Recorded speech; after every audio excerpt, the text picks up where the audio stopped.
దేవుని పరిశుద్ధ నామానికి స్తోత్రం కలుగునుగాక.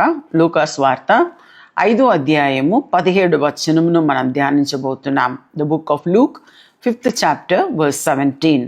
ఒకనాడైన బోధించుచుండగా గలిలయ యూదయ దేశముల ప్రతి గ్రామము నుండి యెరూషలేము నుండి వచ్చిన పరిసయ్యులను ధర్మశాస్త్రోపదేశకులను కూర్చుండి ఉండగా ఆయన స్వస్థపరచునట్లు ప్రభువు శక్తి ఆయనకు ఉండెను అని రాయబడి ఉంది. ఇంకా 20వ వచనంలో కూడా మనం చూద్దాం. ఆయన వారి విశ్వాసము చూచి, మనుష్యుడా, నీ పాపములు క్షమింపబడి ఉన్నవని వానితో చెప్పగా అని రాయబడి ఉంది. ఇది రెండు రాశాను, చూద్దాం. ఈ వాక్యంలో మనం చూసినట్లయితే ఈ లూకా సువార్త 5వ అధ్యాయము 17, 20 కూడా మనం చూసినట్లయితే, అంటే లాస్ట్ భాగం మాత్రం మనం చూద్దాం. లూకా సువార్త 5:17 రాయబడి ఉంది. ఆయన అక్కడ కూర్చొని ఉన్నప్పుడు యేసు బోధించుచుండగా, ఇంకా ఏం రాయబడి ఉంది, బోధించుచుండగా గ్రామంలో నుండి చాలా చోటు నుండి యేసు దగ్గరకు వచ్చారు పరిసయ్యులను ధర్మశాస్త్రోపదేశకులను. కూర్చొని ఉండగా అందరు కూర్చొని ఉన్నారు. అయితే అక్కడ ఏం జరిగింది, 2-3 సార్లు చదివాను. ఇది చదివినప్పుడు నాకు నిజంగానే సంతోషం అనిపించింది, ఆశ్చర్యం కూడా అనిపించింది. యేసు పుట్టినప్పటి నుండే మనం ఏమని చెప్పాలి, దేవుని కుమారుడే. కానీ ఆయనకు ఉన్న ఆ అభిషేకము ఎటువంటిదంటే ఎవరినైనా స్వస్థపరచగలం. ఏ వ్యాధి నుండి, ఆయన చచ్చిపోయిన వారిని కూడా, లాజర్ను కూడా సమాధి నుండి లేపాడని మనం చూస్తున్నాం. అటువంటి శక్తి కలిగిన యేసు ఆయన ప్రసంగం చేస్తున్నప్పుడు ఆయన బోధించుచుండగా అని రాయబడి ఉంది. యేసు బోధించుచున్నప్పుడు ఆయనకి ఏం కలిగిందంట, ఇక్కడ రాయబడి ఉంది, ఆయన స్వస్థపరచునట్లు ప్రభువు శక్తి ఆయనకుండేను అని రాయబడి ఉంది. సడన్గా, అంటే ఎవరికి అవసరమో ఆ టైంలో మనకు తెలియదు, కానీ కరెక్ట్గా ఆ టైంలో యేసు ప్రభుకు స్వస్థపరచు ఒక శక్తి, స్వస్థపరచు ఒక ప్రభావము ఇక్కడ రాయబడి ఉంది. ఆయన స్వస్థపరచునట్లు ప్రభువు శక్తి ఆయనకు ఉండేను అని రాయబడి ఉంది. అంటే స్వస్థపరిచే ఒక శక్తి, అభిషేకము ఆయనకు ఉండేను అని రాయబడి ఉంది. ఆయన వారి విశ్వాసము చూచి, మనుష్యుడా, నీ పాపములు క్షమింపబడి ఉన్నవని వానితో చెప్పాను. అంటే యేసుకి ఏం తెలిసింది, ఆయన ఒక రోగానికి కారణం ఏం తెలుసా, ఆయనలో ఉన్న పాపం అని. అందుకే అక్కడ రాయబడి ఉంది. సో అది స్వస్థత పొందాలంటే ఫస్ట్ పాపం క్షమించబడాలి.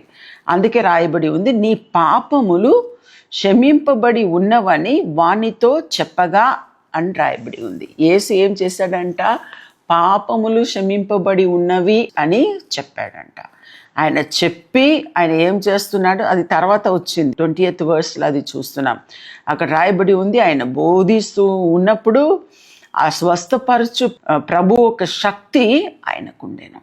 అంటే స్వస్థపరిచే శక్తి ఆ టైంలో ఆయనకు ఉండేను.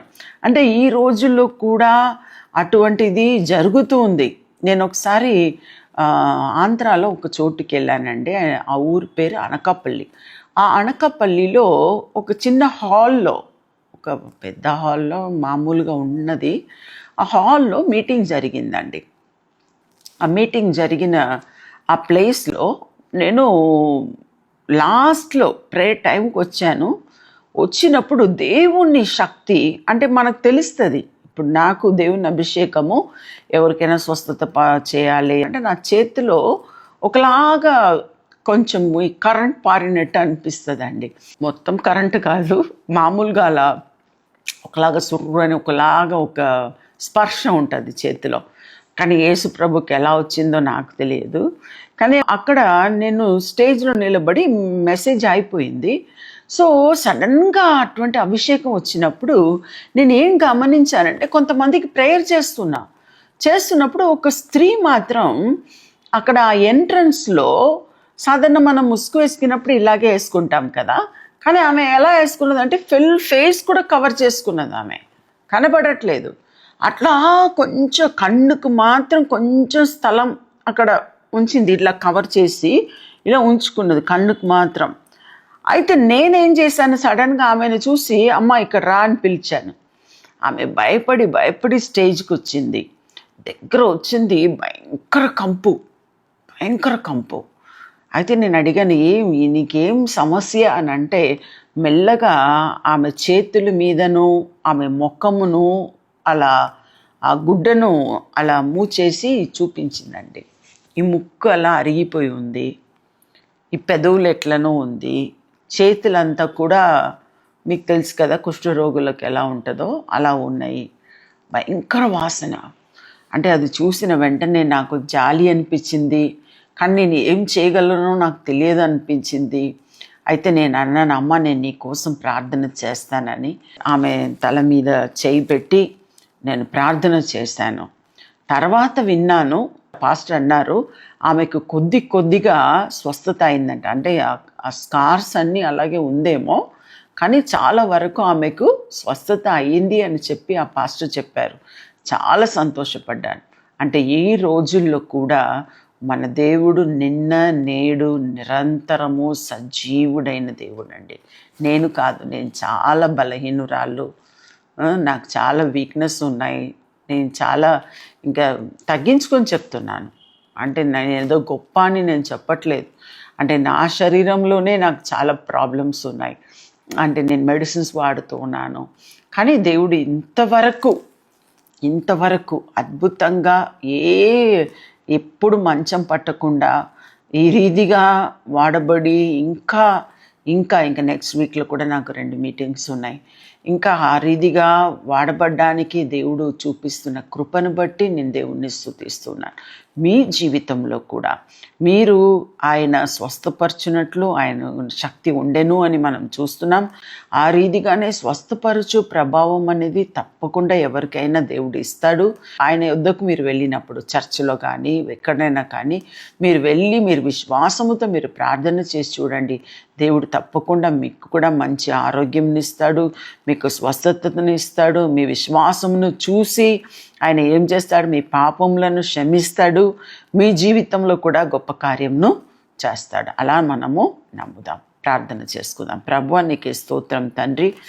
ఏ రీతిగా మీ భూమి మీద ఉన్న దినాల్లో ప్రభువా మీరు అద్భుత కార్యములు ఆశ్చర్య కార్యాలు చేసి ప్రభువా అనేకులను మీరు స్వస్థపరిచారు, వారిని ముట్టారు, కుష్ఠరోగులను కూడా ముట్టి మీరు స్వస్థపరిచారు తండ్రి. ఈ రోజుల్లో కూడా ప్రభువా మీరు సజీవుడై ఉన్నారు ప్రభువా.